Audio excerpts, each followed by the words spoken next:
නාථ දෙවියන්ගෙන් පණිවිඩ ගන්න භාවනාවක් කළා. භාවනාවක් කරා. ආයෙත් ඕනනම් මහාචාර්ය කියන්න පුළුවන්, ආචාර්ය කියන්න පුළුවන්, වෛද්‍ය කියන්න පුළුවන්. ගන්න කියන්න පුළුවන් කිසි ප්‍රශ්නයක් නැහැ. ජාති කියන බලවේග ආණ්ඩුවට පස්සේ ප්‍රශ්නයක් ආවම මේ නලතුකල මම කැමති නෑ මේ පරිලංගුවට මගේ නම පටලවා ඉතින් විශ්වාස කරන්නේ නාස් කියන්නේ මත බුදු වෙනවා. අවලෝක දේශරම් සත්‍ය කියලා. ඒක ඊට පවත්තර කරනවා. ඒතරි කපන්නේ හොඳයි. යන්නේ ඉතින් අපි මේ හමුදාවට යන්න. කොච්චර අමාරුවක් තිබුණාද කියනවනේ. ඒ වෙලාවේ අපි බැලලා එළුවා මේ ගන්නේ නැතුව මේ අපේ කොළ දෙකලා මේ සුදු කියලා මෙතනට එන්නේ. ඒකට ඉතින් මට කමිෂන් එකක් දැම්ම එහෙම කියන්න බෑ. වත් භාවනා කරන්න ගන්නවා කියලා. නාථ දෙවියන්ගෙන් පණිවිඩ ගන්න භාවනාවක් කළා. භාවනාවක් කරා. ආයුබෝවන් සුබ සතියන්තයක් ප්‍රාර්ථනා කරනවා. අපි පෞද්ගලික සති කීපෙම NPP එකේ එහෙම නැත්නම් මාලිමාවේ නියෝජිතයන් කීප දෙනෙක් තමයි සම්බන්ධ කරගත්තේ. අද අපේ ප්ලැට්ෆෝම් එකේ පළවෙනි වතාවට විපක්ෂ දේශපාලන මේ මොහොතේ විපක්ෂ දේශපාලන ධාරාව නියෝජනය කරන ටිකක් කාලයකට අවුරුදු දෙක තුනකට කලින් බොහොම ජනප්‍රිය වෙලා හිටපු විශේෂයෙන්ම කොරෝනා කාලේ ගෝඨාභය රාජපක්ෂගේ සීමිත කාලයක් පැවති ආණ්ඩුවක වගේ ජනප්‍රිය චරිතයක් බවට පත් වෙලා හිටපු දේශපාලකයෙක් තාම සක්‍රීය දේශපාලනයේ ඉන්න දැන් සම්පූර්ණ කියන්නේ වෙනත් තැනක දේශපාලනය කරන චරිතයක් අපේ ස්ටුඩියෝ එකට අද ආරාධනා කරා. අපි කෙලින්ම අඳුරගමු කවුද ඔහු කියලා. අපි මෙහෙම කියමු. තරහගෙන ගන්න මේ වෙලාවේ මම මහාචාර්ය නොකියවට මම ඒක කියන්න. ආචාර්ය චන්න ජයසුමන. අයබෝන්. අගොන්නයි. ඒ කැංගල පටන් ගමු. බොහොම ස්තුතියි ආරාධනාවට. කෙටි ආරාධනාවක්. අපි පෞද්ගලිකව අඳුරන්නේ නැහැ. අපිත් එක්ක වැඩ කරන හිතවතෙක් තමයි සම්බන්ධ කරලා දුන්නේ. සහ මෙතනට ආවයින් පස්සේ තමයි අපි ෂේක් හෑන්ඩ් කරලා ඇතරම මූලික තොරතුරු ටික කතා බහ කරගත්තා. අඩුම ගානේ අර කියන වගේ ඩ්‍රෙස් කෝඩ් එකක් අදන් ඉන්නේ මොකද්ද කියන අනුවත් අපි සාකච්ඡා කරේ නෑ. මම ආයෙ පස්සේ තමයි ડોක්ටර් කිව්වේ අපි මෙහෙම ලෙෂර්ලි කතා කරන පොඩි chat එකක් යන්නේ කියලා. කිසිදු ගැටලුවක් නැහැ. හා කියලා වැඩේ පටන් ගත්තා. මම කිව්වා මොන හරි දෙයක් තියෙනවා නම් අපි එඩිට් කරන්න සූදානම්. ඔබ එපා කියනවා නම් ඒක ගැටලුවක් නැහැ. අපි ඒක අයින් කරනවා නෑ. එහෙම කිසිම ගැටලුවක් නැහැ කියලා කිව්වා. හරි. දැන් මේ හදිස්සියේ අද දුවගෙන ආවේ මට ආපහු හැටි කිව්වා නෑ ඉක්මනට දුවන්න ඕනේ අද සතිය දවසක් පටිගත කිරීම කරන්නේ මේ දුව ගන්න යන්න තියෙනවා කිව්වා ඉස්කෝලේට මම හිතන්නේ චූටි දුව කොහොමද ඉස්කෝලේ යන්නේ පොඩි දුව විශාඛයට යන්නේ එක වසරේ නෑ දැන් ඉස්කෝලේ යනෝනේ 12ට ඒ නිසා ඒකයි මම කිව්වේ මේ යන්න ඕන කියලා අනිත් බබාලා දෙන්න දෙවනියා පුතා යා 3 වසරේ ඉන්නේ රාජකීය විද්‍යාලයේ අධ්‍යාපනය ලබන්නේ ලොකුදුව විශාඛයේ 5 වසරේ අධ්‍යාපනය. නෑ මම ඒක ඇහුවා දැන් අපි හිතාගෙන ඉන්නේ හැමෝම මේ ડોක්ටර් අනුරාධපුරේ කියලා. නමුත් ඇත්තටම අනුරාධපුරේ නෙමෙයි දැන් දරුවෝ කොළඹ ඉස්කෝලේ යනවා නම් ඉතින් පදිංචිය කොළඹ වෙන්න ඕනේ. ඔව් ඇත්තටම මම පදිංචිය කොළඹ දෙහිවල ඉතිරි තමයි පදිංචිය අපේ නෝනාගේ ගම්පලාන් නිසා. ගොඩක් අය හිතන්නේ මේ නයින මම මේ අනුරාධපුරේ කියලා. අනුරාධපුරයට තියෙන්නේ මගේ වෙනම ආකාරයක සම්බන්ධයක් මගේ රැකියාව මගේ පරිශ්‍රණය සහ මගේ දේශපාලන සම්බන්ධයක් තමයි අනුරාධපුරයට තියෙන්නේ. හැබැයි මම මගේ උපංගම් පළාත් හැම දෙයක්ම ඒව බෙදලා තියෙන්නේ මේ පස්තුන් කෝරළෙත් එක්ක කලුතර මිනිස්සෙක් මම. ඉස්කෝලේ ගියේ කලුතර විශ්වවිද්‍යාලයට ගියේ කලුතර ඉස්කෝලෙන් උසස් පෙළ සමත් වෙලා ඉතින් ඊට පස්සේ මම රැකියාවට තමයි රජරටට සම්බන්ධ වෙන්නේ අනුරාධපුරයට සම්බන්ධ වෙන්නේ. ඊට පෙර මගේ සීයාගේ සම්බන්ධයක් තියෙනවා දීර්ඝ කාලයක් යා ඒ පළාතේ සේවය කරා. නමුත් මගේ ප්‍රධාන වශයෙන්ම විශ්වවිද්‍යාලය නිසා රජරට විශ්වවිද්‍යාලයේ වෛද්‍ය පීඨයක් පටන් ගත්තා 2006 වර්ෂයේ. ඒකට මුලින්ම සම්බන්ධ වෙච්ච ආචාර්යවරයෙක් මම. ඉතින් එදා ඉඳන් 2020 වෙනකන් අවුරුදු 13ක පමණ කාලයක් මම විශ්වවිද්‍යාල ආචාර්යවරයෙක් හැටියට රජරට විශ්වවිද්‍යාල වෛද්‍ය පීඨයේ සම්බන්ධ වෙලා කටයුතු කරා. සාදීපුර අපේ විශ්වවිද්‍යාලයේ වෛද්‍ය පීඨය තියෙන අනුරාධපුරයට කිලෝමීටර 3ක් විතර එහායි. ඊට පස්සේ 2020 මහමැතිවරණයට මම ඒ හැදිච්ච සම්බන්ධකම් සහ ඒ ගොඩනැගුණු දේශපාලන වටපිටාවත් එක්ක තමයි මහමැතිවරණයට අනුරාධපුර දිස්ත්‍රික්කයෙන් ඉදිරිපත් වෙන්නේ. හරි. අපි එතකොට දැන් පදිංචිය ඔබ කිව්වේ දැන් දෙහිවල පදිංචිය. එතකොට බිරිඳ රැකියාවක් කරනවද? බිරිඳ පෞද්ගලික අංශයේ රැකියාවක් කරා යා. නමුත් මේ දැන් බබාලා තුන් දෙනෙක් එක්ක නෑ අමාරුයිනේ කරන්න. ඉතින් ඒක නිසා දැන් බබාලගේ වැඩ වලට සම්පූර්ණ කාලය යොදවන්න නිසා රැකියාවෙන් ඉවත් වෙලා ඉන්නේ. මොකද ඒ ඇත්ත කියන්නේ වෛද්‍ය ක්ෂේත්‍රයේ ඔය එහෙම නැත්නම් එයා ඇත්තටම මේ ලංකාවේ ප්‍රසිද්ධ සමාගමක අලවි කළමනාකාරවරියක් හැටියට කටයුතු කරා. ඊට පස්සේ මෑතකදී ඉවත් වුණා රැකියාවෙන් මේ බබාලාගේ වැඩ කටයුතු වල කාර්යබහුලයි 3 දිනක් ප්‍රාථමික අංශ ඉගෙන ගන්න බබාලා 3 දෙනෙක් ඉන්නවා කියන්නේ ගෙදර යුද්ධයක් වගේ නේ. ඔව් හරි. දැන් මම මුලින්ම ඔබට ආමන්ත්‍රණය කරේ ડોක්ටර් කියලා. ආචාර්ය කියන ටයිටල් එකකින් මොකද උනේ මේ ඔබේ මහාචාර්ය කැල්ල හැලුණාද? ඒ කියන්නේ මොකක් හරි ඉවත් කරන්න සිද්ධ මේ මෑතකදී මට කොහෙද කියනවා මේ චන්න ජයසුමනගේ මහාචාර්ය පට්ටම හැලි. මම සෝෂල් මීඩියාවල දැක්කේ වගේ. ඇත්තටම ඔබ මහාචාර්යවරයෙක් විදිහට මේ ටයිටල් එකත් එක්ක වැඩ කරා. තාම මේක තියෙනවද? ඒක නැති වුණාද? එහෙම නැත්නම් මොකද්ද උනේ? නායකට ඕන නම් මහාචාර්ය කියන්නත් පුළුවන්, ආචාර්ය කියන්නත් පුළුවන්, වෛද්‍ය කියන්නත් පුළුවන්, චන්න කියන්නත් පුළුවන්, කිසි ප්‍රශ්නයක් නැහැ. ඒක නමුත් දැන් මම මේ මොහොතේදී ලංකාවේ විශ්වවිද්‍යාල පද්ධතිය තුල මහාචාර්යවරයෙක් හැටියට කටයුතු කරන්නේ නැහැ. නමුත් මම විදේශ විශ්වවිද්‍යාල දෙකක ගුරුවරයෙක් හැටියට කටයුතු කරනවා. ඒකට ඒ විශ්වවිද්‍යාල මාව මහාචාර්යවරයෙක් හැටියට සලකන නිසා මට මහාචාර්ය කියන තනතුර පාවිච්චි කරන්න පුළුවන්. ඒ වගේම මම ආචාර්ය උපාධිය PhD එකක් තියෙන නිසා මම ආචාර්ය කියන එක පාවිච්චි කරත හැකි. මම MBBS වෛද්‍ය උපාධිය අරගෙන මගේ සීමාවාසික පුහුණුවීම් ලැබලා ශ්‍රී ලංකා වෛද්‍ය සභාවේ ව්‍යාපෘති වෙලා තියෙන නිසා මට වෛද්‍ය කියන නම පාවිච්චි කරන්න ඒ පැත්තෙම ડોක්ටර් කියන්න පුළුවන් කියන පුළුවන්. හැබැයි නයින දැන් අපේ ලංකාවේ විශ්වවිද්‍යාල පද්ධතිය තුල විශ්වවිද්‍යාලයේ මහාචාර්ය පදවියෙන් ඉවත් වුණාට පස්සේ මහාචාර්ය කියලා පාවිච්චි කරන්න නම් සම්මානිත මහාචාර්ය කියලා විශ්වවිද්‍යාලකින් දෙන්න ඕන. එහෙම නැත්නම් ඒක පාවිච්චි කිරීම සුදුසු නැහැ කියන එක තමයි මම හිතන්නේ. හැබැයි අපි විශ්වවිද්‍යාලයේ සේවයේ ඉඳලා මහාචාර්යවලා ඉවත් උනේ විශ්‍රාම ලැබබලා හව වෙනත් හේතුවක් නිසා නෙමෙයි. ඒ සේවය තවදුරටත් වෙනත් ආකාරයකට ලබා දීමටනේ පාර්ලිමේන්තුවට ගියේ. එතකොට මේ වෙස්ට්මිනිස්ටර් සම්ප්‍රදාය අනුව පාර්ලිමේන්තුවට ගියොත් විශ්වවිද්‍යාල ආචාර්යවරයෙක් මහාචාර්යවරයෙක් සාමාන්‍යයෙන් ඔහු ඒ දරපු තනතුරේ නමින් තමයි හඳුන්වන්නේ. ඒක අපි විශ්වවිද්‍යාලයේ පද්ධති ඉතිහාසය ගත්තොත් එහෙම පාර්ලිමේන්තු ඉතිහාසය ගත්තොත් මම හිතන්නේ 12ක් හෝ 13ක් ඉන්නවා එහෙම විශ්වවිද්‍යාලයේ මහාචාර්ය පදවියේ ඉඳලා කටයුතු කරලා පසුව පාර්ලිමේන්තුව ආපු අය. එතකොට අර එංගලන්ත සම්ප්‍රදාය අපි වෙස්ට්මිනිස්ටර් සම්ප්‍රදායෙන් අනුගමනය කරන්නේ දිගටම අපිට මහාචාර්ය කියලා තමයි පාර්ලිමේන්තුවේදී හැඳින්වුවේ. මහාචාර්ය කෙනෙක් පාර්ලිමේන්තුව ආවනම් මහාචාර්ය ජී.එල්. පීරිස්, එතකොට මහාචාර්ය විශ්වවර්ණපාල, මහාචාර්ය ඒ.වී. සුරවීර, මහාචාර්ය චරිත හේරත් මේ ආකාරයේ සෑහෙන පිරිසක් හිටිය මාත් එක්ක කීප දෙනෙක් හිටියා. ඉතින් ඒ පාර්ලිමේන්තු හිටිය කාලය තුල පාර්ලිමේන්තු සම්ප්‍රදායට අනුකූලව මහාචාර්ය නම පාවිච්චි කරා. නමුත් 2024 සැප්තැම්බර් මාසයේ පාර්ලිමේන්තු විසිරුවට පස්සේ එතන මම පාර්ලිමේන්තුවේත් නැහැ, මම විශ්වවිද්‍යාල පද්ධතියෙත් නැහැ. එතකොට මම හිතන්නේ මම ලංකාවේ විශ්වවිද්‍යාලයක මහාචාර්ය කෙනෙක් නොවන නිසා මේ මහාචාර්ය නම පාවිච්චි කිරීම මම හැම අවස්ථාවකම මාධ්‍ය වලට කියලා තියෙන්නේ අපි ආචාර්ය කියලා දාමු, එහෙම නැත්නම් වෛද්‍ය කියලා දාමු, නැත්නම් දෙකම නැතුව නම විතරක් දාමු. මේක පාවිච්චි කරන්න එපා. මොකද ඔක දැන් මේ ජාතික ජන බලවේගය ආණ්ඩුව ආවට පස්සේ ප්‍රශ්නයක් ආවනේ මේ තනතුරු වල. මං කැමති උන්නේ නැහැ මේ පළලවුවට මගේ නම පටලවා ගන්න. ඒක නිසා මම කැමැත්තෙන්ම අරක අයින් කරගත්තා. හැබැයි මම විශ්වවිද්‍යාලයට නැවත සම්බන්ධ වෙන්න බලාපොරොත්තු වුණා නේ.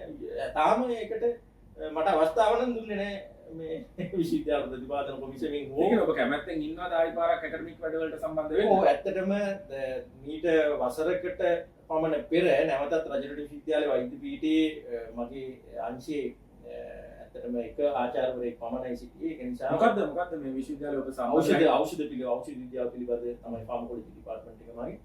ඉතින් දැනීමක් පළ කරා. මම ඉන්ටර්විව් එකට ගියා.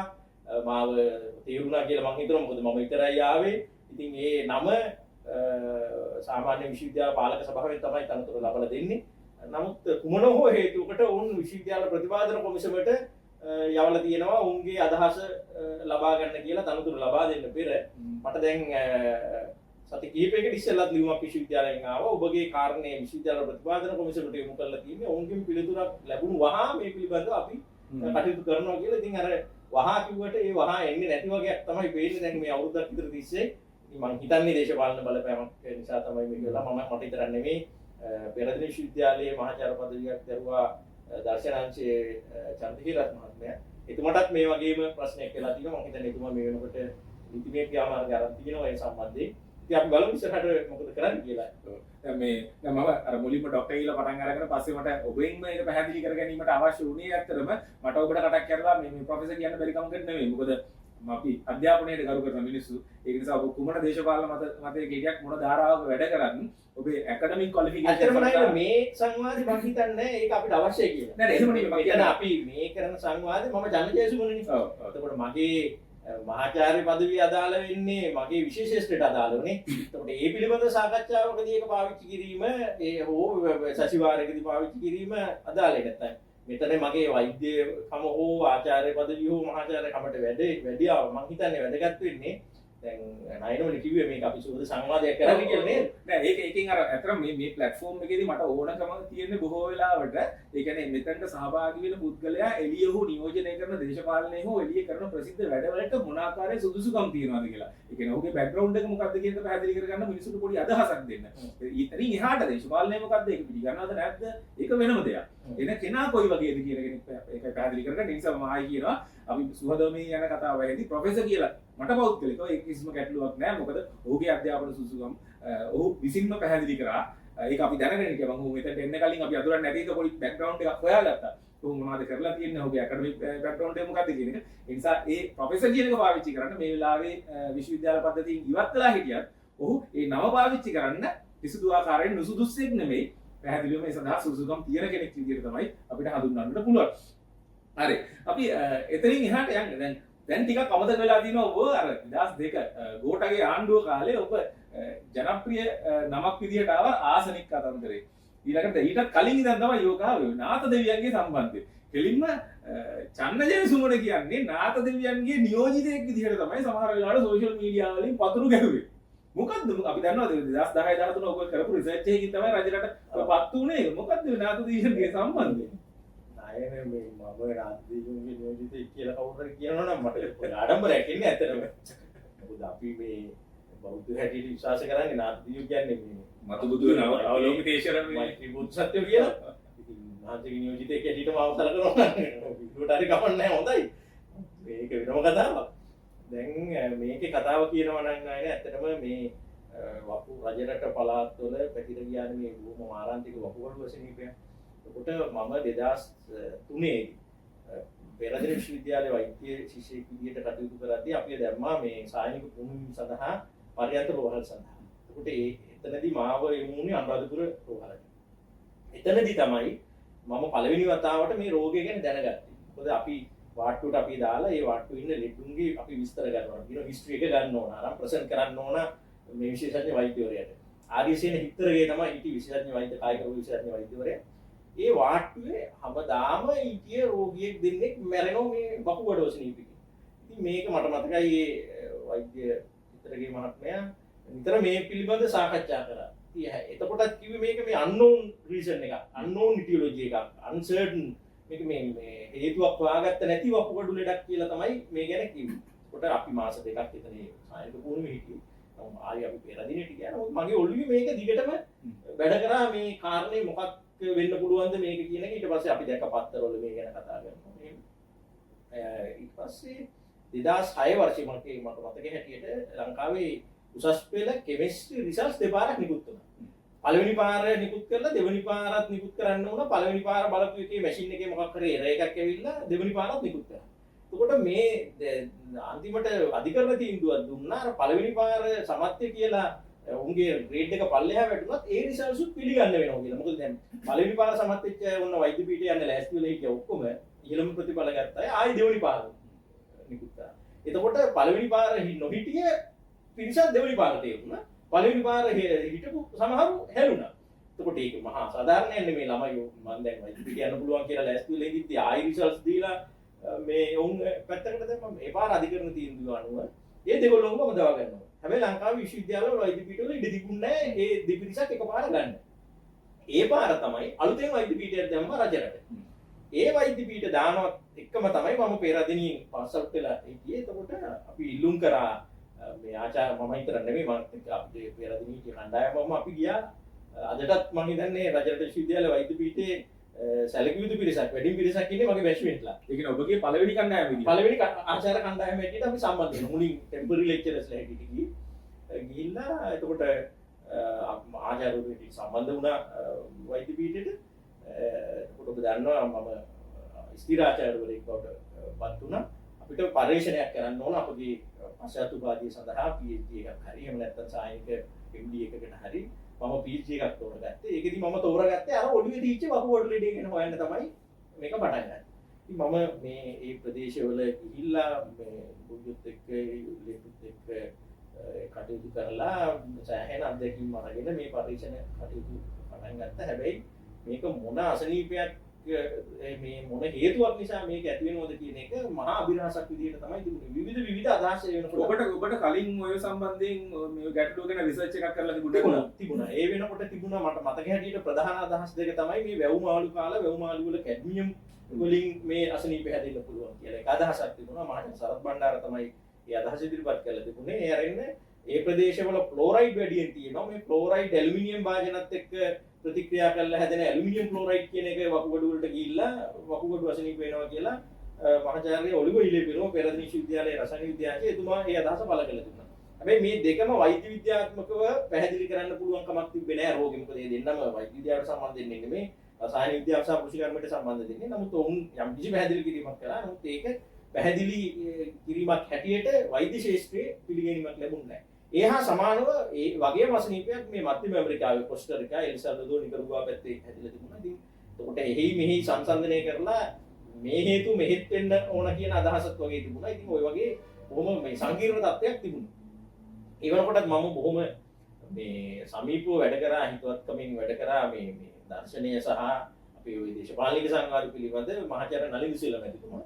එතුමා ඒ වෙනකොට ඒ කියන්නේ දේශමාමක දෘෂ්ටිවාදය කියන එක ඔබට ඒ දවස්වල ඉඳලා නලින්ද සිල්වලා කියලා ලයින් එකකින්ම තිබුණාද? තිබුණා කියන්නේ සැරටම තිබුණා. සැරටම තිබුණා. මට මතකයි හැටියට මම ඒ ලෙවල් පාස්වල ඉදිද්දී අලිමංකඩ කඳවුර වෙන්න ඕන. අද 2000 අලිමංකඩ කඳවුරට ප්‍රහාර එල්ල කළා. ඒක 1000ක් විතර මැරුණා. වෛද්‍ය පීඨ යන්නේ ඉතින් අපි මේ හමුදාවට යන්න ගියා. කොච්චර අමාරුවක් තිබුණාද කියනවනම් ඒ වෙලාවේ අපි බැලලා එළවුවා මේ ගන්නේ නැතුව මේ අපේ ප්‍රතිඵල දැකලා මේ විසුද කියලා නෙතන්ට එන්නේ. ඒ වගේ අමාරුවක්. ඒකේ ඔබ ඇප්ලිකේෂන් දැම්මද? ඇප්ලිකේෂන් දාලා මේ අර මේ අපේ කායික පරීක්ෂණයටත් ගියා. ගෙවල් වලින් ගියා වෙනත් පිස්සු ගෙවල් හොරෙන් ගිහිල්ලා ඊට පස්සේ කොහෙද ඉන්ටර්විව් ගියේ? ඉන්ටර්විව් ගියේ මට මතක හැටියට ඉන්ටර්විව් එක තිබුණේ රත්මලාන ප්‍රදේශය තමයි. මට කැම්ප් එක කොහෙද කියලා මතක නෑ. එලිමහන් තැනක තිබුණේ. අපි අපේ පාසලේ කීප දෙනෙක් අපි ගියා මේ සමුග පරීක්ෂණයට. එතකොට මුලින් අපේ අර උස බර මැනලා ඊට පස්සේ දුවන්න කිව්වා මට මතකයි. කියලා ඒ ටික පාස් වෙලා ඊළඟට යන්න ඕන සර්ටිෆිකේට් එකක් පොයින්ට් එකෙන් පොයින්ට් එකට ගියාම සර්ටිෆිකේට් බල එතන හිටිය නිලධාරියා මන්ද මේ වැඩසටහන බැලුවොත් මතක් වෙයි නිලධාරියට මම දන්නේ නැහැ එයා කවුද කියලා. මේ අපි ප්‍රතිඵල බලලා මේ එතකොට දැන් ඉස්කෝලෙන් දීපු සර්ටිෆිකේට් එකනේ තිබුණේ. මේ මොකද කියලා කිව්වා. එතකොට කිව්වා අපි මේ මෙඩිකල් ෆැකල්ටි එකේ ඉන්නේ උනාට මේ කියලා අපිට ගෙදරට කියලා දෙවුවා.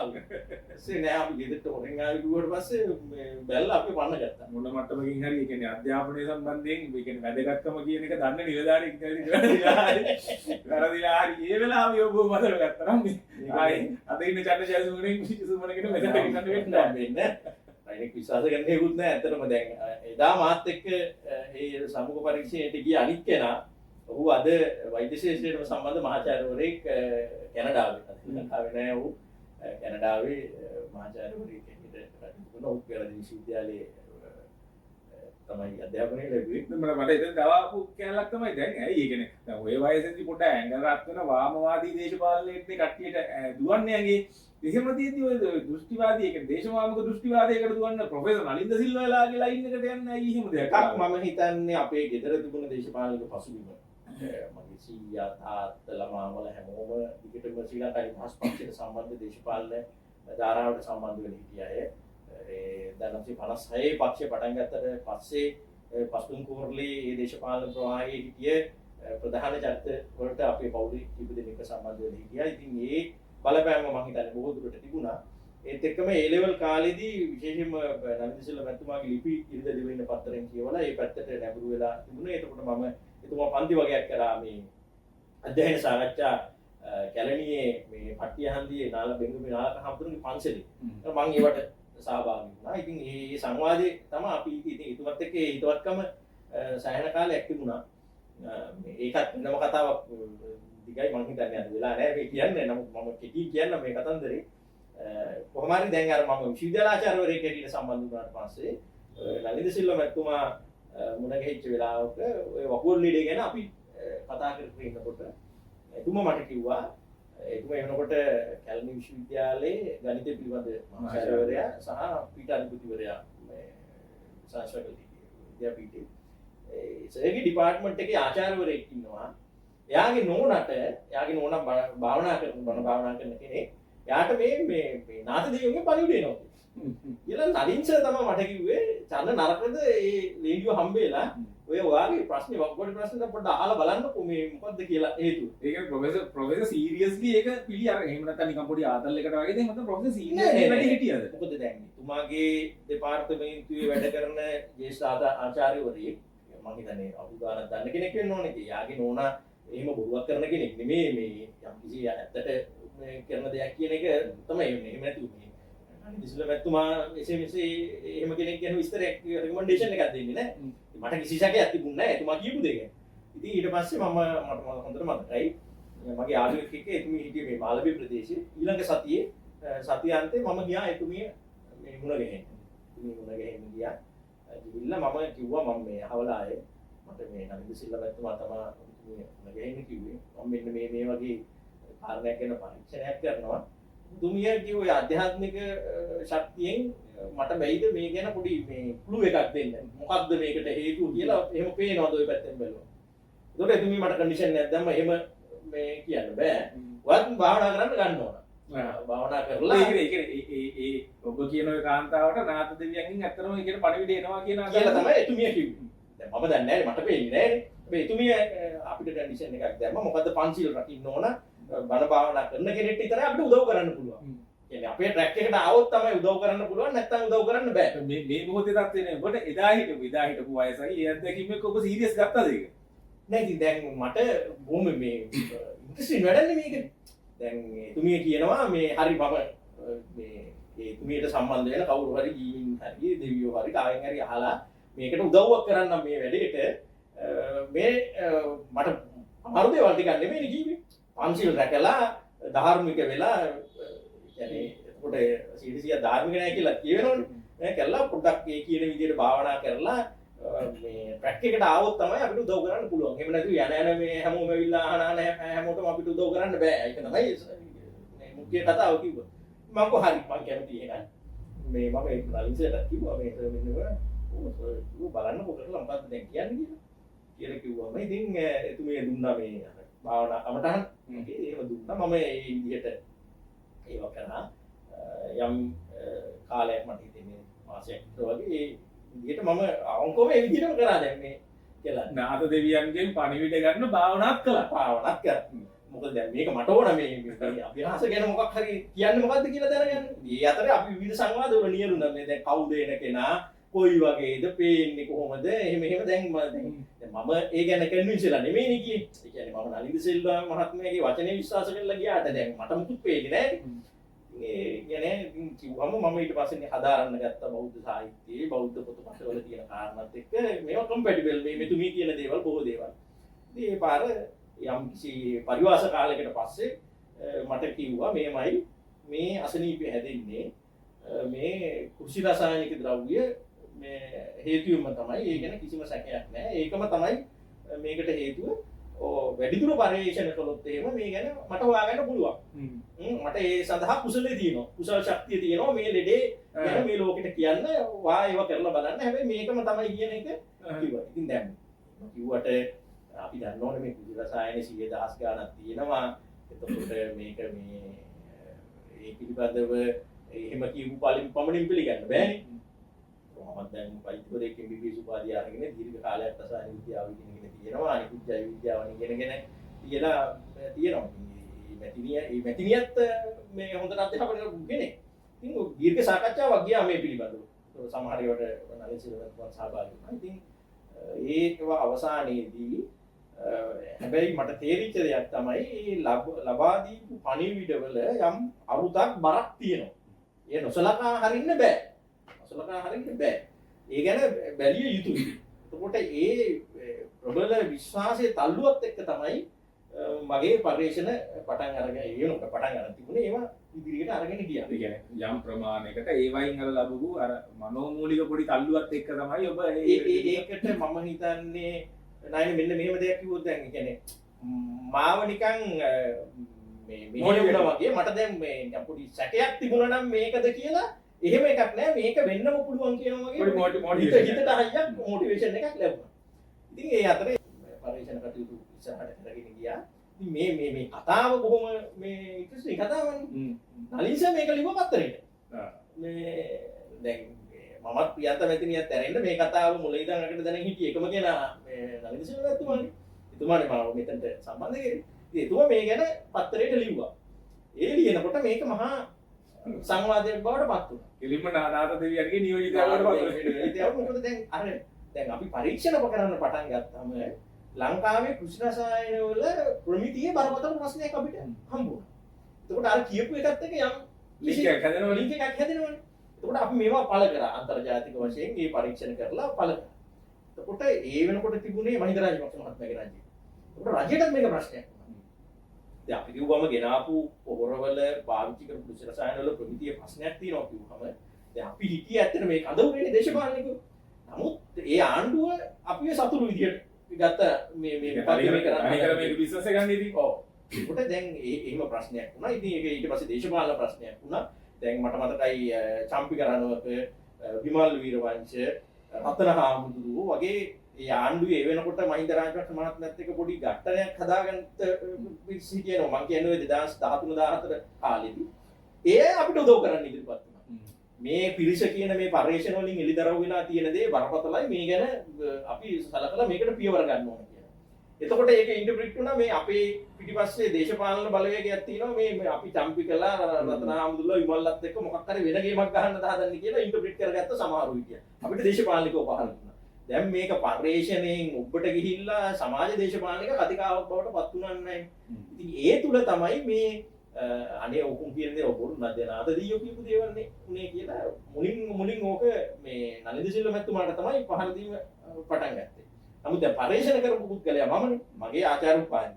ඒකට දැන් මම පරිශන කරනවා ඊට පස්සේ මම ඇමරිකාවේ ජනපදයේ කැලිෆෝනියා විශ්වවිද්‍යාලයේ මේ ලංකාවේ කරන්න බැරි පරිශන කටයුතු වලට ඒ සාම්පල් අරන් ගිහිල්ලා ඒව කරා.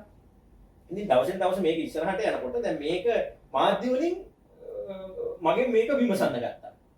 ඒ වෙනකොට තිබුණ මාධ්‍ය වලින් මාගේ විමසන්න ගත්තා. එතකොට මම කොහොමත් මාධ්‍යත් එක්ක මේ විශ්වවිද්‍යාල කාලේ ඉඳන් යම් සම්බන්ධයක් තිබුණ නිසා හිතවතුන් ගොඩක් හිටිය මේ හැම මාධ්‍ය ජාලයකම හිටිය පත්තරවල පෞද්ගලික රූපවාහිනියේ FM channel වල. ඉතින් මේගොල්ලෝ මේකට ලොකු ඉඩක් දුන්නා. මාව ඉන්ටර්විව් කරා නාද දීයුන්ගේ කාරණේ අහන දැන් මේ වගේ මම මේක කියනවා.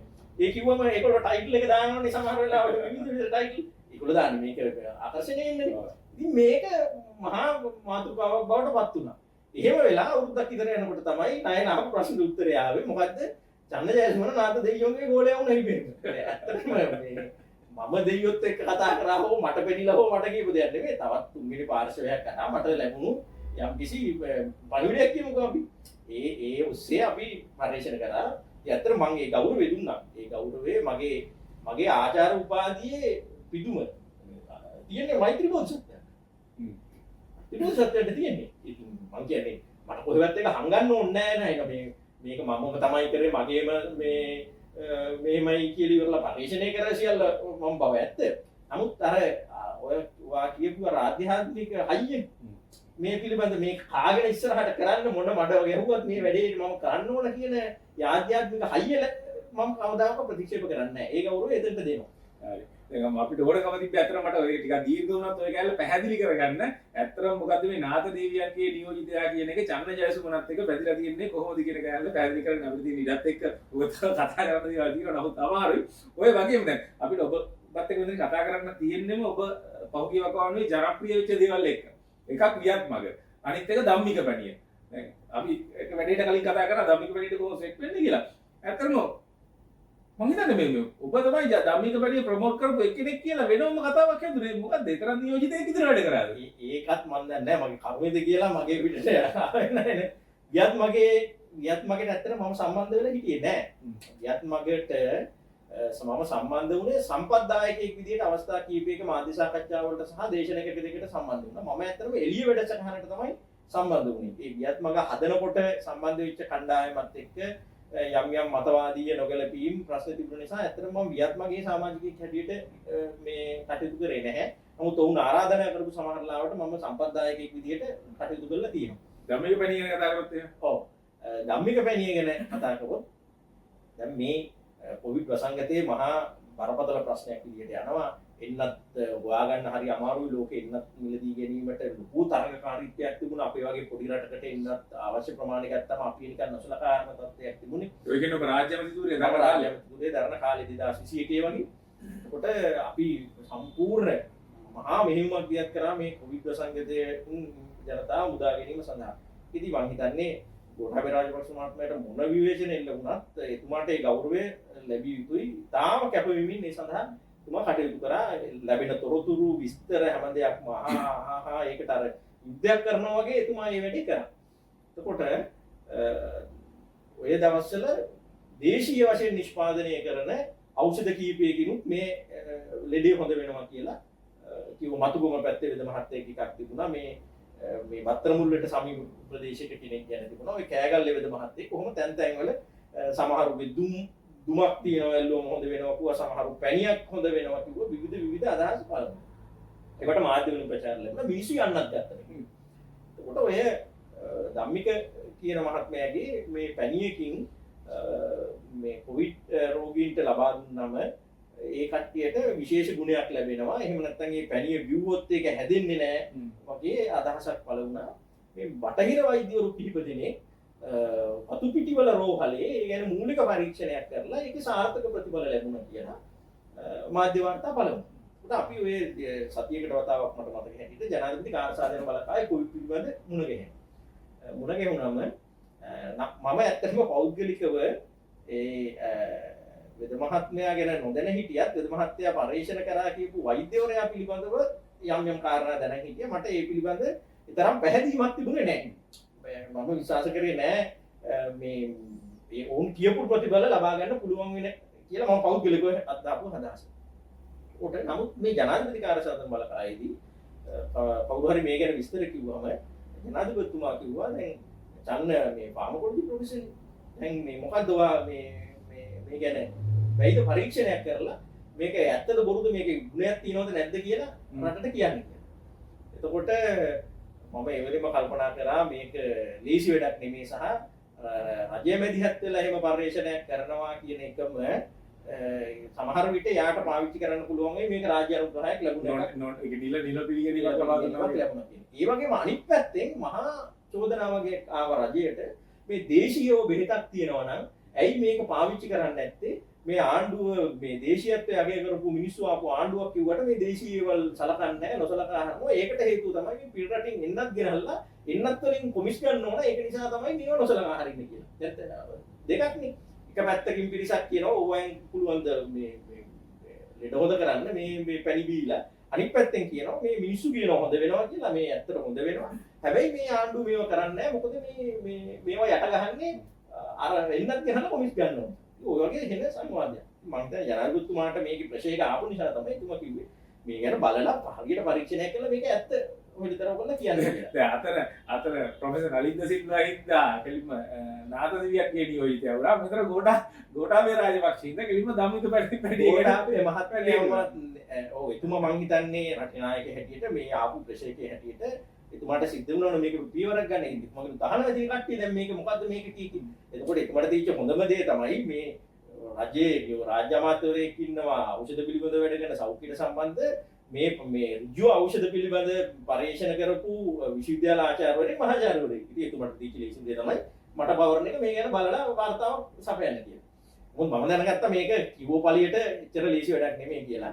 ඉතින් මම හිතුවා ඒක මේ රැසීම ඉවර වෙලා මේ සියලු මාධ්‍ය ඉන්න තැන සහ අනිත් අය ඉස්සරහා කතා කරන්නේ නැතුව ජනාධිපතිතුමාත් පෞද්ගලිකව මේක කතා කරලා පැහැදිලි කරලා මේ ගැන මීට වැඩිය සැලකිල්ලෙන් අපි කටයුතු කරන්න ඕන කියලා. ඒ වෙනකොට මේ අර්ගෙනල්ලා කතානායකටයි පවිත්‍රාදී ගන්න ආරච්චිද කොහොලද තිබ්බේ? මම හිතන්නේ කතානායකතුමාට දීලා තිබුණේ සෞඛ්‍ය මන්ත්‍රීට දීලා තිබුණේ ඌ ඒ රූප දෙකනේ ප්‍රසිද්ධිය ගියේ.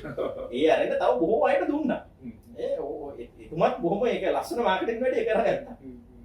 හැබැයි ඒ රැස්වීම ඉවර වෙලා පොඩි වෙලාවක් යනකොට මට එනවා මේ මැසේජ් එක මේ නිවුස් ඇලර්ට් එකක් මේ පැණිය පිළිබඳ පර්යේෂණයක් කර වාර්තාවක් ඉදිරිපත් කරන හැටියට චන්න ජයසුමන රාජ්‍ය අමාත්‍යවරයාගේ ප්‍රධානත්වයෙන් කමිටු ඔප්පත් කරනවා කියලා. මොකද එතන මාත් හිටියනේ. උන්ට මේක මේ නිවුස් එකක් ඇටියට කරා. එතකොට දැන් මේක ආයි කතා කර කර ඉන්න දේ උන්නේ. එහෙම කමිටු ඔප්පත් කරෙත් නෑ ඇත්තටම. මට තමයි කිව්වේ මේක මේ බලලා කියන්න කියලා. ඉතින් මම එළියට එනකොට මට මතකයි ජනාධිපති කාර්යාලයෙන් අර මාධ්‍ය ඔක්කොම මට වෙලා අහනවා දැන් මේ කමිටුවේ කවුද ඉන්නේ මොකද කරන්නේ මෙහෙමද කියලා. දැන් මේකෙන් මට පැනලා යන්න ක්‍රමයක් නෑ.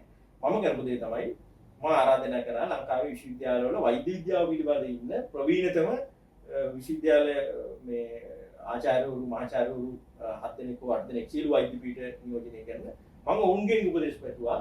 මට මෙන්න මේ වගේ වරාලයක් හදාගෙන පස්සල තියෙනවා. දැන් මේ ගැන ඉක්මනට පරීක්ෂණයක් කරලා කියන්න මේකේ ගුණයක් තියනවද නැද්ද කියලා. දන්නෝ කිව්වා ඒ කියන ඉක්මනට එහෙම කරන්න බෑ. මේක මට විද්‍යානුකූලව කරනවා නම් වෛද්‍ය විද්‍යානුකූලව මෙන්න මේ ක්‍රමවේදයට මේ කරන්න ඕන චන්නේ. ඒක නිසා මේක අපිට යම් කාලයක් ගත වෙනවා. ඒ ඇත්ත එහෙම ඉවල් පෞද්ගලික දෙයක පාර බලලා කියන්න බෑනේ. මේක මිනිස්සුන්ට දෙන්න ඕන, ලේකුන්ට දෙන්න ඕන, තව නොදීපු කාණ්ඩයක් එක්ක මේ සංසන්දනය කරලා බලන්න ඕන ගුණයක් තියෙනවද නැද්ද කියලා ඒකට කාලයක් ගත වෙනවා. මට මතක හැටියට අවම සති 6ක් හෝ සති 8ක වගේ කාලයක් ගියා ප්‍රිලිමිනරි ස්ටඩි එකට මූලික කටයුත්ත කරලා ඒ පිළිබඳ වාර්තාවක් දෙන්න. එතකොට ඒ සති 6 8 ඇතුළත මම අර කිව්වා වගේම මේක ගැන ලොකු සමාජ සංවාදයක් ඇති වුණා. ඊට පස්සේ දැන් එක පාර්ශවයක් මේක ප්‍රොමෝට් කරන්න ගත්තා. දැන් ඔන්න රජයත් මේ ගැන පරීක්ෂණ කරනවා. ඒ කියන්නේ මේක ගුණයි තමයි කියලා. අනිත් පැත්ත කියන්න ගත්තා මේ වැඩ කරන්නේ නැති තේල් මලක් මේ දේශීය බොරුවක් ප්‍රොමෝට් කරන්න ආණ්ඩුව මැදිහත් වෙලා කියලා.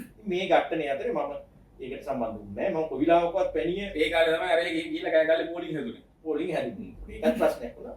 මම කිසිම වෙලාවක හොඳට බලන්න පැණිය හොඳයි හෝ නරකයි කියලා කිසිම තැනක කිව්වේ නැහැ. කිසිම තැනක කිව්වේ නැහැ. මට එහෙම කියන්නත් බෑ. මොකද මට ඒ කියපු විදිහටම බටහිර වෛද්‍ය විද්‍යාත්මක පරීක්ෂණ සාධක නැතුව මට කියන්න බෑ. සති 8කට විතර පස්සේ මම හිතන්නේ ප්‍රිලිමිනරි රිපෝට් එක මට දුන්නා. ඒකේ තිබුණේ එහෙම උන් කියපු ආකාරයේ ගුණයක් ලබා ගන්න බෑ කියලා. මම කරේ ඒක දුන්න මාධ්‍යයට. මෙන්න මේකයි තත්ත්වය. එතකොට අර සංවාදය බොහෝ යට ගිහිල්ලා තිබුණේ. හැබැයි පැණිය හොඳයි කියපු අය මට ඇටැක් කරන්න ගත්තා. අන්න චන්න මැදිහත් වෙලා මේ දේශීය ඒවා දැන් යටපත් කරනවා. ඔය දේශීය ඒවා හොඳයි කියාගෙන ඉස්සරහට ආපු මිනිස්සුම තමයි දැන් මේ අපේ දේශීය ඒවට ගහන්නේ කියලා. අනිත් පැත්තෙන් කියන්න ගත්තා මේක මේ අවසාන නිගමනයේ හරියට මේක දුන්නේ නැහැ. ඒ කියන්නේ මේගොල්ලෝ මේ පැණිය ඉන්ඩිරෙක්ට්ලි ප්‍රොමෝට් කරන වැඩක් තමයි මේ කරන්නේ කියලා. ඉතින් දෙපැත්තෙම ඇටැක් එකකට ලක් වුණා. හැබැයි ඒ වගේ ඊටාම මේ සමාජයේ කතාබහට ලක් වෙච්ච සංවේදී කාරණයක් පිළිබඳව මම හිතනවා ඒ වෙලාවේ කටයුතු කළ යුතු තිබුණ හොඳම විදියට තමයි නයන අපි කටයුතු කරේ කියලා. ඒ ප්‍රශ්නේ බොහොම සංයමයෙන් සීලුවෙන් විසඳලා දුන්නා සති 8ක් ඇතුළත. හැබැයි ඒක එහෙම නොකරන තාමත් සමහරු පැණි කොන්නත් ඉඳ තිබ්බා. තාමත් මේ සංවාදේ යන්න තිබ්බා. හැබැයි ඒක සති 8කින් පස්සේ යට ගියේ කොහොමද? ඒක මේ තුනියුනේ කොහොමද? ඒක නියුනේ කොහොමද කියලා ගොඩක් අයට මතක නැහැ. මම හිතනවා ඒ වෙලාවේ හැටියට තිබුණු සම්පත් වල හැටියට මගේ තිබුණ සම්බන්ධකම් වල හැටියට කළ හැකි හොඳම විදිහට ඒක විසඳුණා කියලා. හැබැයි මේ ප්‍රශ්නේ විසඳෙනකොට ජයසුමන පැනිසුමනවා. අපි දැන් කාරණා දෙකක් ගැන දීර්ඝව කතා කරා. දැන් ඔබ මෙතන නිදහස් කරන්නත් ඕනේ. අපි කෙටියෙන් ප්‍රශ්න ටිකක් අහගෙන මට කෙටියෙන් උත්තර ටිකක් දෙන්න. ඔබට මොකක්ද හිතෙන්නේ දැන්? ඔබ ඒ ආකාරයට ජයසුමන කෙලින්ම පැණියකට සම්බන්ධ කරලා ඒ කාඩ් එක වැඩිච්ච එක. ගෝඨාභය රාජපක්ෂගේ මැදිහත් වීමෙන් උනේ ඒහිදී ඔය කියන අසරණ වෙලා ඒ වැඩි. ඒ වගේ ගොඩක් තැන්වලදී ඔහු දේශපාලනිකව අසරණ වෙනවා අපි දැක්ක සමහර දේවල් වලට තනි තීරණ ගන්න බැලුවා. දැන් සෑහෙන කාලයක් ගිහිල්ලා ආපස්සට ඇරලා බලනකොට ගෝඨා ගැන මොකද හිතෙන්නේ? මම හිතන්නේ එතුමා ඊටාම අවංක කෙනෙක්. එතුමා තමන්ගේ රටට, ජාතියට, මේ සංස්කෘතියට, මිනිසුන්ට ආදරය කරන කෙනෙක්. එතුමා අවංකවම යමක් මේ රට වෙනුවෙන් කළ යුතුයි කියලා හිතපු කෙනෙක්. නමුත් නයිසර්ගිකව එතුමාගේ දුර්වලකම් කීපයක් තියෙනවා. එතුමා දේශපාලන චරිතයක් නෙමෙයි. එතුමා දේශපාලන චරිතයක් නෙමෙයි. ඒහි දක්ෂතාවක් දැක්ුවේ නැහැ. අවංකකම පමණක්ම සහ යමක් කළ යුතුයි කියන හැඟීම පමණක් දේශපාලනීය ප්‍රමාණවත් නැහැ කියන එකට උදාහරණයක් තමයි ගෝඨාභය මැතිතුමා. ඉතින් එතුමා සමහර ප්‍රශ්න කල්පනාකරණය කරන්න එතුමාට අපහසු වුණා. පවුලෙන් ආපු බලපෑම තිබුණා. විවිධ දේවල් නිසා ඒ කාරණා ඒත් එක්කම බරපතල කුමන්ත්‍රණයකුත් තිබුණා. පවුලේ පමණක් නෙමෙයි පවුලෙත් තිබුණා. පිටිනුත් තිබුණා. දැන් මේ තෙල් හිගේ පිළිබඳව ලෝකේ ප්‍රකට මේ විශේෂණ වාර්තාවක් තියෙනවා ඒ ෆොරන්සික් ඔඩිට් එකක් කරපු එක. තෙල් ටැංකි 500කට වැඩි ප්‍රමාණයක් නිදහස් කරා කියලා කියනවා. ඒවා ගිය තැනක් නෑ ඒ රිපෝට් එකේ තියෙනවා. ඒක නිදහස් කරා කියන්නේ? ඒ කියන්නේ කනිජ තෙල් නීතිගත සංස්ථාවේ පරියන්තයෙන් මේ තෙල් ටැංකි යනවා.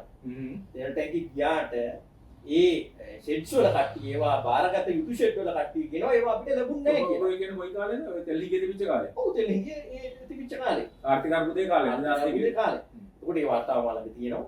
එතකොට හැබැයි එතනින් එහාට ඒකට ගත්ත පියවරක් නැහැ. ඒ පිළිබඳ සොයා බැලුවේ නැහැ. ඉතින් මම හිතනවා විවිධ විදේශීය බලපෑම් මැදිහත් වීම සහ උන්ට සහාය දක්වපු අභ්‍යන්තර කණ්ඩායම් වල එකතුවකින් බරපතල කුමන්ත්‍රණයක් තියත් තුනා ගොඩ රාජපක්ෂ මැතිතුමාගේ රජයට විරුද්ධව.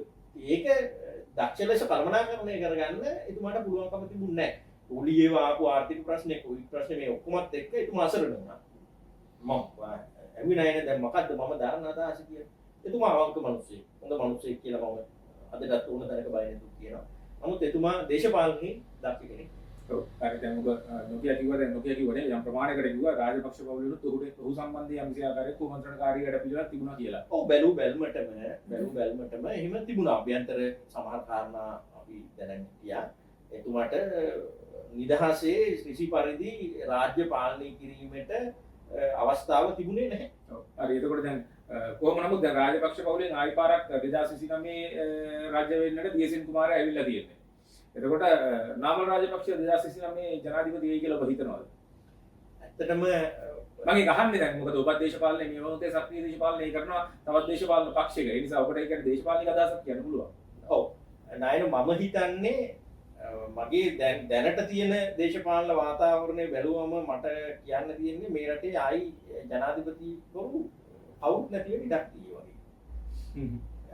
මම හිතන්නේ මාලිමා රජයේ විධායක ජනාධිපති ක්‍රමය අහෝසි කිරීම සඳහා කටයුතු කරයි 2028 හෝ 29 මුල් කාලේ. ඔබට එහෙම අදහසක් තියෙනවද? ඔව් මම හිතන්නේ මේ කරුණු ගොඩ නැගෙමින් තියෙන ආකාරය අනුව බොහෝ දුරට එවැනි තත්ත්වයකට යන්න තියෙනවා. ඒක නිසා 2029 ජනාධිපති කවුද කියන එක ප්‍රශ්නේ අදාළ වෙන්නේ නැහැ කියලා තමයි. ඒක නිකන් අපිට හිතාගන්න තියෙන අනුසානායක කන්ටෙස්ට් කරන්න දෙයක් ඉතුරු වෙන්නේ නැහැ. අනුසානායක ඊළඟ පාර්ලිමේන්තු එකට අගමැති විදිහට තරඟ කරයි වගේ අදහසක්. ඔව් ඒ වගේ තත්ත්වයක් බොහෝ සියලු දෙනාටම තරඟ කරන්න ජාතික නායක රටේ නායකයා විදිහට නෙමෙයි පාර්ලිමේන්තුවේ නායකයා විදිහට. දැනට තියෙන තත්ත්වය අනුව නායන මේ රටේ විධායක ජනාධිපති ක්‍රමය අවශ්‍ය කරලා මැතිවරණ ක්‍රමය වෙනස් කිරීම සඳහා මේ රජයට අනිත් කාරණා සඳහා කවර ආකාරයේ බාධක තිබුණත් ඒ කටයුතු කිරීම සඳහා කිසිදු බාධාවක් තියෙන බවක් නම් මට පේන්නේ නැහැ. ඔය පාර්ලිමේන්තුවේ තුනෙන් දෙක බලයක් තියෙනවා. ඒ වගේම ජනමත විචාරණයකට ගියොත් ඒ කාරණේ සඳහා මම හිතන්නේ විරුද්ධ වෙන්නේ කණ්ඩායම් කීපයක් පමණයි. මම පෞද්ගලිකව හිතනවා මේ රටේ විධායක ජනාධිපති ක්‍රමය තිබිය යුතුයි කියලා. විශේෂයෙන්ම 13 වෙනි ව්‍යවස්ථා සංශෝධනයේ පළාත් සභාව තිබියදී විධායක ජනාධිපති ක්‍රමය අවශ්‍ය කිරීම කිසිසේත්ම සුදුසු නැහැ කියන ස්ථාවරය තමයි මම ඉන්නේ අපේ පක්ෂෙත් ඒ ස්ථාවරයේ ඉන්නේ. නමුත් දැන් වහපු ප්‍රශ්නෙට මම හිතන්නේ ජනාධිපතිලා නැති වෙයි ආයේ මේ රටේ අගමැතිලා ඉඳී කියන එක තමයි විධායක බලය තියෙන අගමැති කෙනෙක් ඉඳී කියන එක තමයි මගේ විශ්වාසය. නාමල් රාජපක්ෂ මැතිතුමා අපි වතුම දන්නා දුන්න අය තමයි ප්‍රශ්නේ කියන උඩ කැපැසිටි එකක් තියෙනවා. අපි එහෙම අගමැති ධූරයකට තරම් කරොත් එහෙම අනාගත අගමැති වෙන්න ලොකු පාර්ලිමේන්තුවක බලයක් අරගෙන උඩ පුළුවන්කම තියෙනවා. දැන් මම ඉන්න දේශපාලන බලවේගයේ නායකත්වයේ තියෙන මේ වෙලාවේ දිලිජය වීර මහත්මයා. ඉතින් මම හිතන්නේ නැහැ නේ එතුමා වඩා සුදුසුයි කියලා. ඒ කියන්නේ මම සාධන බලයේ උපසභාපතිවරයා හැටියට කටයුතු කරා. ඔව් හරි. අපි ඒකත් එහෙම මට ඒකත් අහන්න ඕන කාරණයක්. හැබැයි ඊට කලින් අහලා යන්න මට මේකට කෙටියෙන් කියන්න. දැන් අර ශාෆිගේ කේස් එක ડોક્ટર ශාෆිගේ කේස් එකෙත් ඔබට ඔබ ඒ නාත දෙවියන්ගේ වර්ණමකින් ඒ ආපු පණිවිඩයකින් ඔබ කිව්වා කියලා මේ සෝෂල් මීඩියා ලොකුවට පෝස්ට් එකක් ගියා. ඔබ ශාෆි අර වදසත්කම් කරන්නේ කරනවා කියලා නාත දෙවියන්ගෙන් මැසේජ් එකක් ආවා. ඒ මොකක්ද ඒක තමයි? දැන් නාත දෙවියන්ගේ කතාව ඊට පස්සේ 2015න් පස්සේ මම කියපු හැම එකටම පැටලව ගත්තනේ මේ නයින් ඇත්තටම ඒ ශාෆි වෛද්‍යවරයාගේ කාරණේට නාත දෙවියන්ගේ හෝ එහෙම කිසිම සම්බන්ධයක් තිබුණේ නැහැ. ඒක ඒ කාරණා මතු කරේ කවුරුත් නෙමෙයි. ශ්‍රී ලංකාවේ පොලිසිය සහ ඒ මූලික විමර්ශනය කරේ කුරුණාගල රෝහලේ උත් එක්කම වැඩ කරපු වෛද්‍යවරුන් මේ මූලික විමර්ශනය කරේ. එතකොට ඒ පොලිසිය ඉදිරිපත් කරපු කාරණා සහ මූලික විමර්ශනයෙන් එළිදරව් වෙච්ච කර්ම මත පදනම් කරලා තමයි අපි වෛද්‍ය විද්‍යාත්මක අදහසක් පළ කරේ. දැන් වකුගඩු රෝගය ගැන කතා කරනවා. ඊට පස්සේ ජිනීවා වල මේ අපේ මානව හිමිකම් පිළිබඳ ප්‍රශ්නයක් ආව අපේ හමුදාවට විරුද්ධව එතන කටයුතු කරා. ඒ වෙනුවෙන් අපි පෙනී සිටියා. ඒ වගේ රටේ ආපු ප්‍රශ්න වලට මේ අවස්ථාවවලදී අපි අදහස් පළ කරලා තියෙනවා. සාමාන්‍ය වෛද්‍යවරයා පිළිබඳ කාරණයක් ඒ මූලික විමර්ශනයෙන් වෛද්‍යවරු විසින් කරන ලද උණගල රෝහල මගින් කළ මූලික විමර්ශනය ජනමාධ්‍යවල පළ වුණාම ඒක කියුනේ ඒ බරපතල චෝදනා වගේක්. ඉතින් අපි බලපෑම් කරේ අපි ඉල්ලුවේ මේ පිළිබඳ සාධාරණ විමර්ශනයක් කරලා අහු වැඩිකරුවෙක් නම් දරුවක් කරන්න කියන කාරණේනේ අපි ඉල්ලුවේ. ඒකට ඔය කියන මේ නාත දෙයියන්ගේ කිසිම සම්බන්ධයක් තිබුණේ නැහැ නේද? ඉතින් ඒවා මං හිතන්නේ දැන් අපි දේශපාලනයට ආවම මං හිතන්නේ අපිට ඒ වගේවෙන් ගැලවෙන්න බෑ. මෙතනින් එහාට වෙන ඉස්සරහදී මතුවෙන කාරණයකින් මම අදහසක් පළ කරා පැනිසුමන හෝ නාත දෙයියෝ හෝ සාපි හෝ ගෙන් මේ සම්පූර්ණයෙන් වියුක්ත වෙයි කියලා මම කොයි වෙලාවකවත් හිතන්නේ නැහැ. එතනින් සම්පූර්ණයෙන් අයින් වෙච්ච දෙයක් කියලා ඉවරලා. ඉතින් මේවට මුහුණ දෙන්න වෙනවා කියන්නේ. මට කියන්න දැන් ඒක ගැන දැන් ඔබ එහිදී කියන අදහසක් දක්වපු හින්දා ඔබට ඒක දැන් උසාවි නියෝග සහ නීත්‍යානුකූල මැසේජස් කීපයක් තියෙනවා ડોક્ટર ශාෆී කතාව සම්බන්ධයෙන්. දැන් ඔබේ තියෙන ස්ථාවර එදා ඔබ දක්වපු අදහස දැන් තියෙන අදහස ගැන මට පොඩ්ඩක් කියන්න. කිසිම වෙනසක් නැහැ. එදා ඒ දරපු අදහසම තමයි අධිකරණයේ තීන්දුවක් තියෙන්නේ. මොකද අධිකරණ තීන්දුව තමයි නීතිපති උපදේශ මත තවදුරටත් ඒ නඩුව පවත්වාගෙන නොයන්න අධිකරණය තීන්දුව කළා තියෙනවා. මේක සමාජ මාධ්‍ය වලින් මම දැක්කා මේ අර්ථ නිරූපණය කරලා තියෙනවා ඔහු නිදොස්කොට නිදහස් වුණා කියලා. එහෙම නිදොස්කොට නිදහස් වීමක් සිදු වුණේ නැහැ. ඒ නඩුව නීතිපති උපදේශ මත ඒ තවදුරටත් පවත්වාගෙන නොයම තමයි කරේ. චෝදනා පත්‍රයක් ඉදිරිපත් වුණෙත් නැහැ. හැබැයි චෝදනා කරේ කුරුණෑගල ශික්ෂණ රෝහලේ ඒ කරපු මූලික විමර්ශන වලින් සහ ඊට පස්සේ මම මේ නඩුව වාර්තා සියල්ලම කියවලා බැලුවා.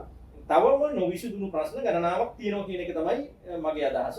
හැබැයි ඒක මේ යම් ජන කොටසකට හෝ ජන වර්ගයක් පිළිබඳව ඉලක්ක කරගෙන උන්ට විරුද්ධව කටයුතු කිරීමක් නෙමෙයි. ඒක සාපි නෙමෙයි වෙන වෛද්‍යවරයෙක් මේ පිළිබඳ දෙයක් කරත් මම හිතන්නේ අපි දැන් සියලුම මේ දේශපාලනයට එනකොට මහාමුදුරු දේශපාලනයට එනකොට ඡන්දය ඉල්ලනකොට ඒකටත් අපි විරුද්ධයි. අපි තරපු අදහස අනුව ස්වාමීන් වහන්සේලා ඍජු පක්ෂ දේශපාලනයට එන්න ඕනේ නැහැ කියන ස්ථාවරේ අපි ඒ දවස්වල බරපතල ගැටුම් වලට ගියා. ගහගන්න මට්ටමට ගියා. සමාජ මේ අදහස් දක්වලා ඒ පිළිබඳව. ඒ වගේ ඒ ආපු කාරණාවලදී අපි අපේ අදහස් පළ කරලා තියෙනවා. සාම පිළිබඳ කාරණේත් මම හිතන්නේ ඔහු යම් ජන කොටසකට ඇත්වීම නිසා ඒක ගැන කතා නොකර ඉන්න ඕනේ. කතා කළ යුතුයි. ඉදිරියේදී මේ පිළිබඳ තව මේ වගේ ප්‍රශ්නයක් ආවොත් ඒක සිංහලද දෙමළද මුස්ලිම්ද බර්ගර්ද මෙලේද කතා වෙන්නේ. ඒ කාරණේ සම්බන්ධයෙන් අදහස් දක්වනවා තියෙන වීඩියෝස් මත පදනම් වෙනවා. ඉතින් එදා දරපු අදහසයි අද දරන අදහසයි අතර වෙනස් කරගන්න මට නම් කිසිම අලුත් දෙයක් ලැබිලා නැහැ නේද? ඉතින් එදා දරපු අදහස මම මේ විදිහටම අදත් දරනවා. ඒ පිළිබඳව ස්වාධීන විමර්ශනයක් සිදුවිය යුතුයි කියන එක තමයි මම හිතන්නේ. මගේ තියෙන වෛද්‍ය විද්‍යාත්මක දැනුම හැටියට ඒ පිළිබඳව ප්‍රමාණවත් විමර්ශනයක් සිදු වුණා කියලා කරපු අධිකරණ වාර්තා වලින් ඒ නඩු වාර්තා කියවම පේන්නේ නැහැ. ඒක කන්වින්සින්ග් නැහැ. හරි. ඔබ නිදහස් කරන්න ඕනේ හින්දා මම අවසාන ප්‍රශ්නේ අහලා මේක නවත්වනවා වැඩි. නැත්නම් අපිට කතා කරන්න තව පැය භාගයකට පැයකට විතර කතන්දර තියෙනවා. ඔබෙන් අහන්න බැරි වෙච්ච දේවල් මම සටහන් කරගත්තා. මට කියන්න ඔබ දැන් කිව්වා අර ධම්මික පැණිය ගෑවුනේ මේ ගෝටගේ කතන්දරයක් හින්දා තමයි කමිටු කතන්දරයක් හින්දා ධම්මික පැණියට ගෑවුනේ කියලා. දැන් ධම්මික පැණිය ප්‍රොමෝට් කරේ දිලිත් ජයවීරගේ ජනමාධ්‍ය ආයතන විසින්. ඒක ඇත්තනේ නැහැ නෙමෙයි. ඒකට දිලිත් කියනොත් ඒක ප්‍රසිද්ධිය අහනවා. හරි කොහොම හරි ගිහිල්ලා දේශපාලනික ඔබ ජාතිකවාදී දෘෂ්ටිවාදයට අනුව ඔබට තියෙන ඔබ දේශපාලනය කරන්න දැන් ඇවිල්ලා තෝරගෙන තියෙනවා දිලිත් ජයවීරගේ දේශපාලන කඳවුර. ඒක කෙටියෙන් කියන්නේ. ඔබ තෘප්තිමත්ද මේ දිලිත් ජයවීර කරන දේශපාලනය සහ එතන ඔබේ නියෝජනයේට පැහැදිලි තැනක්ද? හරි වේදිකාවක්ද ඒක? මුලින්ම නෑනේ මම හිතන්නේ මට නිවැරදි කරන්න පොඩි අවස්ථාවක් දෙන්න අර ධම්මික පැණිය ප්‍රොමෝට් කරා කියන එක දිලිත් ජයවීර මහත්මයාගේ මාධ්‍ය වලින් ඒක මෙහෙමයි දැන් මේ මාධ්‍ය ආයතන වලත් වැඩ කරපු සමහරව ඉන්න ඕනේ ඒ වෙනුවෙන් පක්ෂ අදහස් දරපු අය ඉන්නවා විපක්ෂ අදහස් දරපු අය ඉන්නවා. එතකොට දෙරණේ තරම් නෙමෙයි අනිත් ටීවී channel වලත් මේ ගැන ගොඩක් සාකච්ඡා වුණා පෙන්නවා. නමුත් අර දෙරණ යන්නේම අපේ දේ රැකගෙන අලුත් දේ අරගන්න කියන්නේ අපේ දේ රැක ගන්නවා කිව්වම මේක හරියට ජාඩින් මුඩිය වගේ මේ සෙට්ටුසේම වගේ තියාගෙන වැටුණා. ඉතින් ඒක දිලිත් තවස්නා වෙන්නේ නැති. දිලිත් හොඳට මාකටිං දන්නේ නැද්ද? ඒක වැඩි තර ඇත්තට ගියා. ඔව් වෙන්නේ නැති. ඉතින් දේශපාලනය ගත්තොත් එහෙම මට මතක ඇති කාලෙක ඉඳන් මම හිතන්නේ අවුරුදු 15 16 වගේ කාලේ ඉඳන් මේ දේශපාලනය ගැන ලොකු උනන්දුවකින් කටයුතු කරා. දැන් මගේ වයස අවුරුදු 45යි. දැන් ඒ කියන්නේ අවුරුදු 30කට ආසන්න කාලයක් මේ දේශපාලන ප්‍රවාහය තුල විවිධ විදියට දායක වෙලා තියෙනවා. හැබැයි මම දරපු අදහස ජාතිකත්වය වෙනුවෙන් අපි ජාතික කඳවුර වෙනුවෙන් පෙනී සිටීමේ කිසිම වෙනසක් වෙලා නැහැ. ඒ අදහස් වල වෙනසක් වෙලා නැහැ. මම හිතන්නේ මම ලියන කියන දේවල් බැලුවත් මම 96 97 ඉඳන් පත්තරවලට ලියලා තිනවා. අද වෙනකන් ඒ රාමුව තුල තමයි ඉඳලා තියෙන්නේ. මේ වෙලාවේ ඒ ජාතික කඳවුර නියෝජනය කිරීම සඳහා වඩාත්ම ශක්්‍යතාවක් තියෙන ඒ වෙනුවෙන් අවංකව පෙනී සිටින කණ්ඩායම සිටින්නේ සර්වජන බලයත් එක්ක කියලා මම විශ්වාස කරනවා. දිලිජේවීර මහත්මයා දැන් මෙහෙම කියමුකෝ අපි එතුමා වෙන ප්‍රධාන පෙළේ දේශපාලන ධාරාවකින් ගියා නම් දිස්ත්‍රික්ක නායකකමක් අරගෙන ඊළඟ රජයක හෝ ඇමතිකමක් හරි දරන එක මම හිතන්නේ එතුමාගේ තියෙන අනිකුත් හැකියාවන් සහ මේ අනිත් අයියත් එක්ක එච්චර අමාරු දෙයක් නෙමෙයි. හැබැයි ඔක්කොම අතහැරලා සම්පූර්ණ වශයෙන්ම ජාතිකත්වයෙන් පෙනී සිටින දේශපාලන පක්ෂයක් අලුතෙන්ම නිර්මාණය කරලා සම්පූර්ණ කැපකිරීම කරලා ඒ වෙනුවෙන් ඉදිරියට යනවා කියන එකයි මම හිතන්නේ. ඒ වෙනුවෙන් එතුමාවක් කැපකිරීමක් කරනවා. අඩුපාඩු තියෙනවා දේශපාලනික වශයෙන් ගත්තම මේ ව්‍යාපාරයේ තව අපි උත්සාහ ගන්න ඕන. නමුත් මේ මොහොතේ අප දරන අදහසත් එක්ක මම පෞද්ගලිකව දරන අදහසත් එක්ක වඩාත් කිට්ටුවෙන් යන වැඩ කරන්න පුළුවන්. මට කම්ෆර්ටබල් වෙන්නත් එපා නේද? ඒ සියල්ලම ගැළපෙන තැන තමයි සර්වජන බලය කියලා මම හිතන්නේ. ඒක නිසා තමයි මෙතන ඉන්නේ. ඔව් සතුටින් වැඩ කරන්නේ. ඇත්තටම බොහොම හොඳ කණ්ඩායමක් ඉන්නවා. එතන මේ අර කපාගෙන දැන් දිනුම් අනුරාධා යහපත් වලේ කොට රංජන් සෙනෙටර් අපේ ලේකම් දිලිත් බොහොම අර නිකන් පවුලක් වගේ වැඩ කරන්න පුළුවන් බොහොම කම්ෆර්ටබල් ගතියක් මට දැනලා තියෙනවා මෙතන. ඉතින් මම බොහොම සතුටින් තමයි මෙතන දේශපාලනය කරන්නේ. හරි. එහෙනම් බොහොම ස්තුතියි ඔබට. අපි පැයකට ආසන්න කාලයක් සාකච්ඡා කරා. අපි දන්නේ මේක එඩිට් එකේදී අපිට කොච්චර ලොකුවට අඩු කරන්න වෙන එකක් නෑ මම හිතන්නේ. මම හිතන්නේ ඔබ තරහ වෙන එකක් නෑ. මම මේක thumbnail එක හදනකොටත් ඔබ කියපු පාවිච්චි කරපු වචන වලින් මම අතින් දාන්නේ නෑ කිසි දෙයක්. ඔබ කියපු වචන වලින් මම මේක thumbnail එකට හෙඩින් නැද්ද අතර ඔබ කිසිදු ආකාරයක රවුනාපයි කියලා මම හිතන්නේ නෑ. දැන් මේ නයන මම දැන් මෙතන ඇවිල්ලා කතා කරේ කැමරාවක් ඉස්සරහා මම දැක්කනේ කැමරාවක් තියෙනවා කියන්නේ. මම හිතන්නේ මම කියපු කිසිම දෙයක් මේ කපන්න අවශ්‍යයි කියලා ඉවර වෙලා ඕන දෙයක් දාන්න සහ මගෙන් ඕන දෙයක් ඇහුවත් ඒකේ මගේ කිසිම පෞද්ගලික වීමකුත් නැහැ. මොකද දැන් අපි එකක් තමයි හොඳ කතාවක් කියලා තියෙනවා. මහින්ද රාජපක්ෂ මහත්තයා කියලා තියෙනවා අර ආමල් රාජපක්ෂ එකපාරක් ඉලේ දැම්මම එතුමගෙන් ඇහුවම දේශපාලනයට ආවනම් දැන් ඉතින් කරන්න දෙයක් නැහැ. ඒවා මේ විදතරා ගන්න ඕන කියලා. ඒ වගේම දැන් මගේ උත්සාහනෝනේ මේ වෛද්‍යවරයෙක් කියලා. තාම යන්න අපහසුම තැනක් විශ්වවිද්‍යාලයක වෛද්‍ය පීඨයක වෛද්‍ය විද්‍යාව පිළිබඳ මහාචාර්යවරයෙක් වෙලා අඩුම කාලෙකින් සහ මේ ලෝකේ පරිශන කරලා ඒ පිළිබඳ ඉහළටම ගිහිල්ලා මේ මොන පිස්සුද ලංකාවේ මේ දේශපාලනයට කරන්න හදන මොලේ අමාරුද කියලා මගේ පවුලේ අය අහනවා. මටත් ඒක හරිම ප්‍රශ්නයක්. ඔය කතන්දරේ දුරදි කියන හින්දා මම ඇහුවේ නැත්තේ ඒකයි. මේ අර ඇඟේ අවුරුදු 15000 ඉඳන් තිච්ච උණ නිසානේ මේක වැඩේ කරන්නේ. දැන් අනිත් පැත්තට දැන් ආයි පාරක් කැම්පස් එකට ඉල්ලුවාම දැන් ඔබ හිතනවා දේශපාලන ප්‍රශ්නයක් කියලා යන්න දෙන්නේ නැහැ. දුකක් නැද්ද මං අහන්නේ. ඇත්තටම තියෙනවා. ඉතින් අපි දැන් අපි සමාජයේ යම් කිසි පරිවර්තනයකට බලාපොරොත්තු වෙනවනේ මේ රටේ. ඉතින් අපි බලාපොරොත්තු වෙන්නේ මේ වගේ දේවල් නොවෙන්න ඕන සමාජයක් ඇති වෙන්න ඕන කියලා. ගොඩක් අය හිතුවා මේ රජය ආවට පස්සේ ඒ වගේ දේවල් නොවේ කියලා. නමුත් අවාසනාවකට දැන් පේන්නේ ඉක්මනට වැඩි තත්ත්වයේ ටිකක් දරුණු වගේ පැත්තකට යනවා. කෙසේ වුණත් මම මේ මොහොතේ නොසතුටු වෙන දේවල් කරන්නේ නැහැ. මම මේ කරන දේශපාලනේ මම සතුටු වෙනවා. ඉතින් මම හිතන්නේ මගේ බිරිඳ දරුවන්ට තාම තේරෙන්නේ නැහැ. ඉතින් ඒක තමයි මට තියෙන ලොකුම කනගාටුව. ඊළඟට දැන් මේ බබාලා ලොකු වෙනකොට ඒගොල්ලෝට දැන් තාත්තට පැනිස්මන කියනවා කියනකොට ඕවා ඒගොල්ලොන්ටත් ඕකේ බලපෑමක් වෙනවා. නෑ ඕල් ලොකු වෙනකොට ඔය කාරණා බොහෝම සමාන වෙලා අතුරුනේ වෙලා තියෙයි. හරි කොහොම හරි අපි වැඩි නවත්ත බොහෝ ස්තුතියි. ඔබත් එක්ක අපි හිතනවා සෑහෙන දේවල් ඔබ කවුද කියලා අපිට අවශ්‍ය කරේ ඔබේ දේශපාලනයවත් ඒ දේවල් නෙමෙයි. ඔබ කවුද? ඔබ නියෝජනය කරන තැනට ඔබ සාධාරණයක් කරන්නට ඔබේ වෘත්තියට එහෙම නැත්නම් ඔබේ ඇකඩමික් බෑග්ග්‍රවුන්ඩ් එකට සාධාරණයක් කරන්නට ඔබ මේ මොහොතේ හැසිරෙන ඔබේ චරිතය තුළින් දෙයක් මිනිසුන්ට දැනගන්න පුළුවන්ද කියන කාරණේ තමයි අපිට කියන්න උවමනාව තිබේ. අපි මෙතන වාඩි කරන සියලු දෙනාගෙන්ම බලාපොරොත්තු වෙන්නේ ඒක ඔබට කියන්නට. මම හිතන්නේ ඔබට සමහරවිට චන්න ජයසුමන ගැන නොදන්න දේවල් ප්‍රොෆෙසර් එහෙම නැත්නම් ડોක්ටර් කවුරු හරි චන්න ජයසුමන කියන චරිතය සම්බන්ධයෙන් යම්කිසි ඔබ නොදැන තිබිච්ච කරුණුත් එක්ක යම්කිසි පැහැදිලි අදහසක් එන්න ඇති කියලා අපි විශ්වාස කරනවා. හොඳයි. එහෙනම් ඔබට සමු දෙනවා ආයුබෝවන් කියලා. බොහොම ස්තුතියි. බොහොම ස්තුතියි අවස්ථාව ලබා දීම. එහෙනම් ඔබටත් අපි ආයුබෝවන් කියනවා ආරාධනා කරනවා ලබන සතියේ මේ වගේ තවත් චරිතයක් එක්ක අපි මුණ ගැහෙන්න බලාපොරොත්තු වෙනවා. රැඳිලා ඉන්න කියලා අපේ වේදිකාවත් එක්ක.